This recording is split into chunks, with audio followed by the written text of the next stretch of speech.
अवैध पाकिस्तानियों पर स्ट्राइक सिर्फ उत्तर प्रदेश में नहीं बल्कि पूरे देश में शुरू हो गई है। गुजरात में तो पकड़ पकड़कर इन्हें घरों से निकाला जा रहा है। चेतावनी दे दी गई है कि खुद थाने में आकर सरेंडर कर दो। पुलिस ने अगर पकड़ लिया तो अंजाम बहुत बुरा होगा। केंद्र सरकार के सख्त रुख के बाद अब हर सूबे में अवैध पाकिस्तानियों के देश निकालने का काउंटडाउन शुरू हो गया है।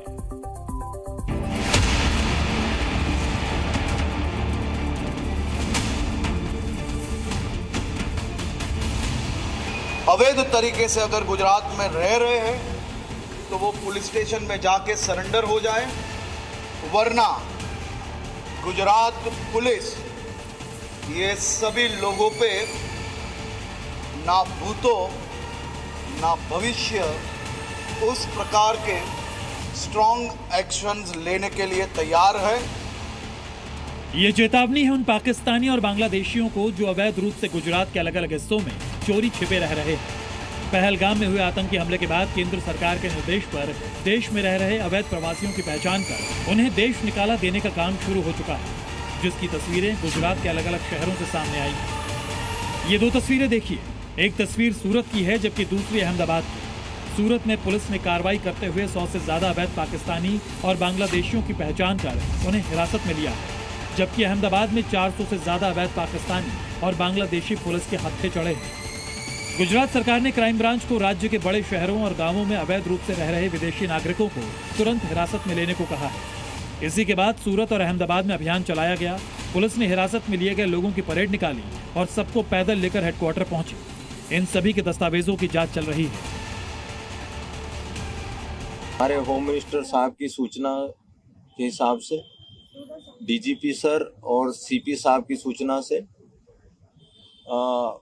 अहमदाबाद सिटी पुलिस ने ईशनपुर पुलिस स्टेशन की हद में एक चंडोला तालाब है, बड़ी संख्या में पुलिस ने आज इस पूरे तालाब के आसपास कॉम्बिंग की और उस कॉम्बिंग के दरमियान हमें 457 जितने शंकास्पद बांग्लादेशी नागरिक मिले हैं।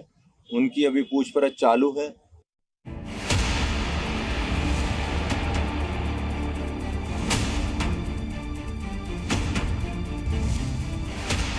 न सिर्फ गुजरात बल्कि देश के दूसरे राज्यों में भी अवैध रूप से रहने वाले पाकिस्तानी और बांग्लादेशी नागरिकों पर शिकंजा कसना शुरू हो गया है। दिल्ली की मुख्यमंत्री रेखा गुप्ता ने भी पाकिस्तानी नागरिकों के वीजा रद्द करने के फैसले को सख्ती से लागू करने को कहा है।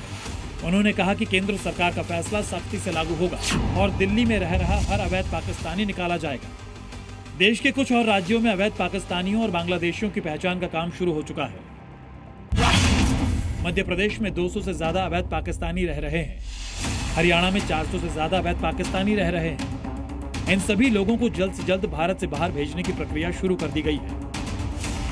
पहलगाम में हुए आतंकी हमले के बाद केंद्र सरकार का रुख बेहद सख्त है। देश में अवैध रूप से रहने वाले पाकिस्तानी और बांग्लादेशियों पर शिकंजा कसना उसी सख्त रुख का नतीजा है। बहुत जल्द ऐसे सभी अवैध प्रवासियों का देश निकाला तय है। ब्यूरो रिपोर्ट, जी मीडिया। News.